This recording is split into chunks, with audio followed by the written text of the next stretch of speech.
Hello D F മക്കളെല്ലാവരും സ്കൂളിൽ പോയെന്ന് വിശ്വസിക്കുന്നു. എങ്കിൽ പിന്നെ നമുക്ക് ഇന്നത്തെ ആ ഒരു വിശേഷത്തിലേക്ക് കടന്നാലോ. കൺമണിയും കൃഷിയും കൂടെ വരുണിനെയും വിനയനെയും എല്ലാവരെയും പൊളിച്ചെടുക്കുകയാണ്. അതിനുശേഷം കൺമണി പറയുന്നുണ്ട്, ഇനിയിപ്പോൾ നമ്മളെ തമ്മിൽ പിരിക്കാനായിട്ട് ഒരു പുതിയ ശത്രു കൂടെ ഉണ്ട്, ആ വിനയൻ സാർ, മഹാനായ വിനയൻ സാർ. ആര് വന്നാലും ശരി, നമുക്കൊരു കുഴപ്പമില്ലല്ലോ എന്നൊക്കെ കൃഷി ഇങ്ങനെ പറയുന്നു. അല്ലെങ്കിൽ തന്നെ അവരൊന്ന് പിരിക്കാൻ നോക്കട്ടെ. അത് കേട്ട് കൺമണി പറയുന്നുണ്ട്, ഇനിയിപ്പോൾ അതിൻ്റെ കുറവ് മാത്രമേ ബാക്കിയുള്ളൂ. ആ സമയത്ത് അവൾ പറയുന്നുണ്ട്, എനിക്കാണെങ്കിൽ ഇപ്പോൾ തന്നെ അലിഗയിലേക്ക് പോകണം, നമുക്ക് പോകാം, ഞാൻ നിന്നെ കൊണ്ടുവിടാം, പക്ഷേ അതിനു മുൻപ് നമുക്ക് എവിടെയെങ്കിലും കയറി ഫുഡ് കഴിക്കാം എന്നൊക്കെ പറയുന്നുണ്ട്. അതിനെന്താ ആയിക്കോട്ടെ എന്ന് കൺമണിയും പറയുന്നു. ആ സമയത്താണ് കൃഷിന് ഇമ്പോർട്ടൻ്റ് ആയിട്ടുള്ളൊരു കോള് വരുന്നത്. കോള് വന്ന ഉടൻ തന്നെ ആളുടെ മുഖഭാവം അങ്ങോട്ട് മാറുകയാണ്. ഇപ്പോൾ തന്നെ വരാമെന്ന് തിരിച്ച് പറയുന്നുമുണ്ട്. കൺമണിയോട് പറയുന്നുണ്ട്, എത്രയും വേഗം തന്നെ നമുക്ക് അലിഗയിലേക്ക് എത്തണം, എന്നിട്ട് രണ്ടുപേരും കൂടെ പോവാണ് കേട്ടോ. ദേവിജി ആകെ സങ്കടപ്പെട്ട് നിൽക്കുന്നു. ആ സമയത്താണ് മഹിപാൽ അങ്ങോട്ട് വരുന്നത്. എന്നിട്ട് പറയുന്നുണ്ട്, ഇതിപ്പോൾ എല്ലാ ഫിനാൻസിയരും ഇപ്പോൾ ഇവിടെ വന്നിട്ടുണ്ട്, എന്താ കാരണമെന്നറിയില്ല. അത് കേട്ട് ദേവിജി പറയുന്നുണ്ട്, എനിക്കും അറിയില്ല, 4 പേരും ഒരുമിച്ച് വന്നിട്ടുണ്ട്. പലപ്പോഴും ബിസിനസ് കാര്യത്തിൽ 4 പേരും ശത്രുക്കളാണ്, പക്ഷേ ഇപ്പോൾ ഒരുമിച്ച് സാഗറിനെതിരായിട്ട് 4 പേര് വന്നിട്ടുണ്ടെങ്കിൽ എന്തോ ഒന്നുണ്ട്. അത് കേട്ട് മഹിപാൽ പറയുന്നുണ്ട്, സാറ് പോയിട്ടൊന്ന് സംസാരിക്കും. ഞാൻ പോയി സംസാരിക്കാം, പക്ഷേ വെറും ഒരു സ്റ്റാഫായ ഞാൻ എന്തിനാ സംസാരിക്കുന്നതെന്ന് അവർ ചോദിച്ചാൽ ഞാൻ എന്ത് ചെയ്യും? അതോടുകൂടെ എൻ്റെ കാര്യത്തിൽ തീരുമാനമാകും, സാഗർ വരട്ടെ എന്നൊക്കെ പറയുന്നുണ്ട്.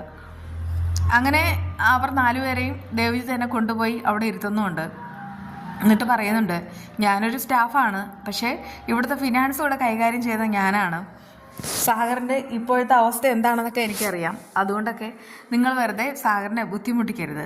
അത് കേട്ട് അവർ പറയുന്നുണ്ട്, ഒരു സ്റ്റാഫായ നിങ്ങളുടെ വാക്ക് കേട്ടിട്ട് ഞങ്ങളെല്ലാം ഉപേക്ഷിച്ച് ഇവിടെ നിന്ന് പോകണമെന്നാണോ നിങ്ങളിങ്ങനെ പറയുന്നത്?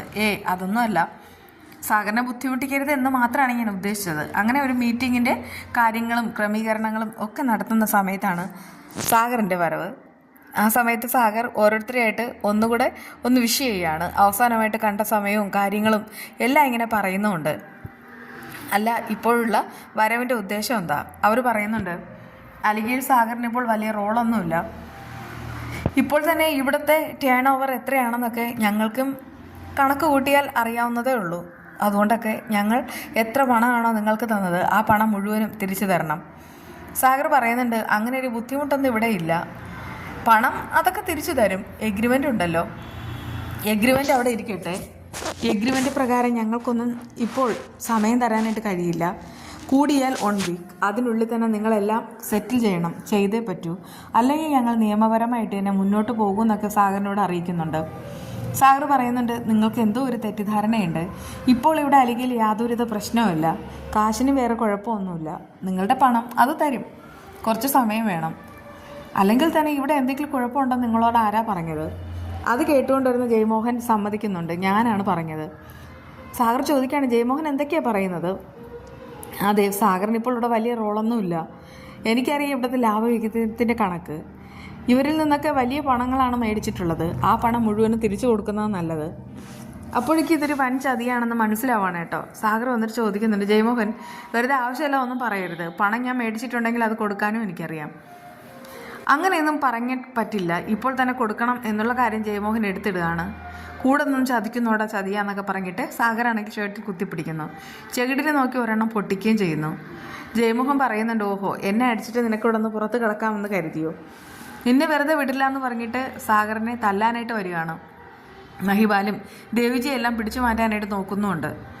പക്ഷെ ജയമോഹന് സാഗറിനെ അടിക്കണം എന്നുള്ളത് അയാൾ ഭയങ്കരമായിട്ട് ഒരു ദേഷ്യമായിട്ട് മാറ്റിക്കഴിഞ്ഞു. മാനസയും കൂടെ തന്നെയുണ്ട്, ജയമോഹന് സപ്പോർട്ടാണെന്ന് മാത്രം. കൃഷി അങ്ങോട്ട് വരികയാണ്. വന്നിട്ട് ജയമോഹനെ പിടിച്ച് തള്ളുന്നു. എന്നിട്ട് ചോദിക്കുന്നുണ്ട്, നിനക്കെൻ്റെ അച്ഛനെ തല്ലണോ? ഞാൻ ജീവനോടെ ഇരിക്കുമ്പോൾ അതൊരിക്കലും നടക്കില്ലടാ എന്ന് പറഞ്ഞിട്ട് ജയമോഹനെ തല്ലാൻ പോവാണ്.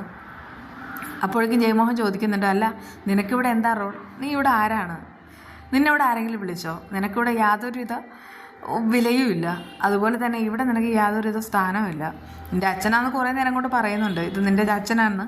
ആരാടാ നിന്നോട് പറഞ്ഞത്? ഇത് നിൻ്റെ അച്ഛനും അല്ല, ഇവിടെ ഉള്ളവർ ആരും നിനക്ക് ബന്ധുക്കളും ഇല്ല, അതുകൊണ്ട് നീ കൂടുതൽ ഷൈൻ ചെയ്യാൻ നിൽക്കാതെ വേഗം തന്നെ എൻ്റെ കമ്പനിയിൽ നിന്ന് ഇറങ്ങിപ്പോടാം. ആ ഒരു വാക്ക് തന്നെ ധാരാളം. ഭയങ്കര സങ്കടത്തിൽ നിൽക്കുകയാണ്. സാഗറും അതുപോലെയൊക്കെ തന്നെയാണ്. എന്തായാലും നിന്നെ ഒന്ന് ഞാൻ വെറുതെ വിടില്ല എന്ന് സാഗറും കൃഷും പറയുന്നുമുണ്ട്. എന്നിട്ട് അവരവിടെ നിന്ന് ഇറങ്ങുകയാണ് കേട്ടോ. സാഗർ എന്നിട്ട് ഭയങ്കര ഇമോഷണലി ആളാണെങ്കിൽ ഭയങ്കര സങ്കടത്തിലാവുകയാണ്. ആ സമയത്ത് കൃഷും കൺമണിയും കൂടെ തന്നെയുണ്ട്. അവരിപ്പോഴുള്ളത് ദേവിജിയുടെ വീട്ടിലാണോ? സാഗർ ചോദിക്കുന്നുണ്ട്, എനിക്ക് എവിടെയാണ് പിഴച്ചത്? അച്ഛനൊന്നും മനസ്സിലാവുന്നില്ല. സത്യത്തിൽ ആ 4 പേരും അവർ പണത്തിനു വേണ്ടി എൻ്റെ മുന്നിൽ ഇതിനു മുൻപ് ഒരുപാട് തവണ വന്നിട്ടുണ്ട്. ആത്മഹത്യയുടെ വക്കീലാണ്, കുടുംബത്തെ രക്ഷിക്കണം എന്നൊക്കെ ഇങ്ങനെ പറഞ്ഞിട്ട് കൈകൂപ്പി നിന്നിട്ടുണ്ട്. ആ സമയത്ത് സഹോദരങ്ങളെ പോലെ ഞാൻ അവരെ എല്ലാവരെയും ചേർത്ത് പിടിച്ചിട്ടുമുണ്ട്. അവർ പറഞ്ഞ വാക്കുകളാണ് മരണത്തിലായാൽ പോലും ഒരിക്കലും മറക്കില്ല എന്ന്. എന്നിട്ടും അവരെല്ലാം മറന്നു. ജയമോഹൻ്റെ വാക്കുകൾ അത് കേട്ടിട്ട് അവരത് വിശ്വസിച്ചു. ഇപ്പോൾ എന്നെ ചതിച്ചു. എല്ലാവരെയും കൊല്ലട്ടെ, അതാ നല്ലത്. അതോടുകൂടെ ശത്രുക്കളെല്ലാം തീരുമല്ലോ. അത് കേട്ടിട്ട് കൃഷാണെങ്കിൽ ഭയങ്കര അമ്പരപ്പിൽ നിൽക്കുകയാണ് കേട്ടോ. ആ സമയത്ത് കൺമണിയുണ്ട്. എന്നിട്ട് കൃഷി പറയുന്നുണ്ട്, അച്ഛനിപ്പോൾ തോറ്റെന്ന് വിചാരിക്കണ്ട, ഇത് ഇവിടം കൊണ്ട് അവസാനിക്കുകയല്ല. ഇല്ലടാ, ഇങ്ങനെ അവർ വന്ന് പണം തിരികെ ചോദിച്ചെന്ന് വെച്ചിട്ട് ഇവിടെ എല്ലാം അവസാനിക്കുന്നില്ല. സാഗറിനെ അങ്ങനെയൊന്നും ആർക്കും തോൽക്കാനും കഴിയില്ല. ആദ്യം മുതൽ തന്നെ എല്ലാം ഇങ്ങനെ നേടും. അങ്ങനെയുള്ള ചങ്കുറപ്പും ധൈര്യവും എല്ലാം എനിക്കുണ്ട്.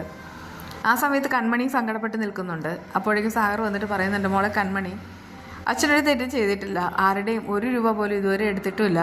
അന്യാധീനമായിട്ട് ഒന്നും തന്നെ സമ്പാദിച്ചിട്ടില്ല. അതുപോലെ തന്നെ എൻ്റെ ഒരു അലികയിൽ കിട്ടുന്ന ലാഭം എത്രയാണോ അതിൻ്റെ ഓരോ വിഹിതം ഓരോ സ്റ്റാഫിനും കൊടുക്കാനാണ് ഞാൻ പറഞ്ഞിട്ടുള്ളത്. ഒരു ലാഭം കിട്ടിയാൽ അത് ഓഫീസിലുള്ള എല്ലാവർക്കും തുല്യ പങ്കുണ്ടെന്ന് വിശ്വസിക്കുന്നതിനാണ് ഞാൻ അങ്ങനെയുള്ള എല്ലാവരെയും ഞാൻ ചേർത്ത് നിർത്താനാണ് ശ്രമിച്ചിട്ടുള്ളത്. അങ്ങനെയുള്ള എനിക്ക് എന്തുകൊണ്ടാണ് മോളെ ഇത്രയും വലിയൊരു തിരിച്ചടി ഉണ്ടായത്? അത് കേട്ട് കൺമണി പറയുന്നുണ്ട്, എനിക്ക് തോന്നുന്നത് ഇതൊരു കരുതിക്കുട്ടി ചതിയാണെന്നാണ്. അവരെല്ലാവരും വെൽ സെറ്റിൽഡ് ആണ്, വെൽ പ്ലാൻ. നേരത്തെ തന്നെ അവർ കാര്യങ്ങളെല്ലാം തീരുമാനിച്ചുറപ്പിച്ചിട്ടാണ് ഇന്ന് ഇങ്ങനെ ഒരു നാടകം കളിച്ചത്. അങ്ങനെയാണ് സാറേ എനിക്ക് തോന്നുന്നത്. എന്നാലും അവർക്കെങ്ങനെ ഇത് കളിക്കാൻ തോന്നി? പ്രത്യേകിച്ച് ആ മാനസയും ജയമോഹനും അങ്ങനെയൊക്കെ എനിക്ക് ആ അലിക വിട്ടുകൊടുക്കാൻ കഴിയുമോ? അലിക ഞാൻ ഒരുപാട് കാലം കഷ്ടപ്പെട്ട് സമ്പാദിച്ചതാണ്. അങ്ങനെ അവർക്കായിട്ട് വെറുതെ വിട്ടുകൊടുക്കാൻ പറ്റില്ല. അതെനിക്ക് വേണം. അത് കേട്ട് കൃഷി പറയുന്നുണ്ട്, എല്ലാം ശരിയാവും വെച്ചാൽ സമാധാനത്തിലിരിക്കും. ആ സമയത്ത് ഈ സാഗറും എല്ലാവരും ഒന്ന് കരയാണ്. അപ്പോഴേക്കും സാഗർ പറയുന്നുണ്ട്, ഇനി കൂടുതലൊന്നും പറയാൻ വയ്യടാ. അപ്പോഴേക്കും കൃഷി പറയുന്നുണ്ട്, അച്ഛൻ പറയില്ലേ കൊല്ലുമെന്ന്. എന്തായാലും ഞാനത് ചെയ്യട്ടെ. അച്ഛൻ്റെ ഒരു വാക്ക് മതി, അല്ലെങ്കിൽ ഒരു നോട്ടം. വേണ്ടടാ, ഞാനത് വെറുതെ പറഞ്ഞതാ, നീ വിട്ടുകളെന്നൊക്കെ പറഞ്ഞിട്ട് സാഗർ അവിടെ നിന്ന് ഇറങ്ങി പോവാണേ. അപ്പോഴേക്കും കൺമണി കൃഷ്ണനോട് പറയുന്നൊരു കാര്യമുണ്ട്, അച്ഛനൊരു കാരണവശാലും ഒറ്റയ്ക്ക് വിടരുത്. അത് ശരിയാവുന്ന കാര്യമല്ല, ശരിയാവുന്ന നടപടിയല്ല. നമുക്ക് കൊണ്ടുവിടാം, അതാ നല്ലത്. ആ സമയത്ത് കൃഷി അങ്ങോട്ട് വരികയാണ്. എന്നിട്ട് അച്ഛാ നിൽക്ക്, ഞാനും വരാം എന്നൊക്കെ ഇങ്ങനെ പറയുന്നുണ്ട്. അപ്പോഴും സാഗർ വേണ്ടെന്നൊക്കെ പറയുന്നുണ്ടെങ്കിലും അവരാണെങ്കിൽ പിടിച്ച് ആശ്വസിപ്പിച്ച് നിർത്തുന്നുമുണ്ട്. എന്തായാലും ഇനി മാനസയും ജയമോഹനെയൊന്നും സാഗറും കൃഷി ഒന്നും വെറുതെ വിടില്ല. ആ വിശേഷങ്ങളിലേക്ക് വീണ്ടും വരാം.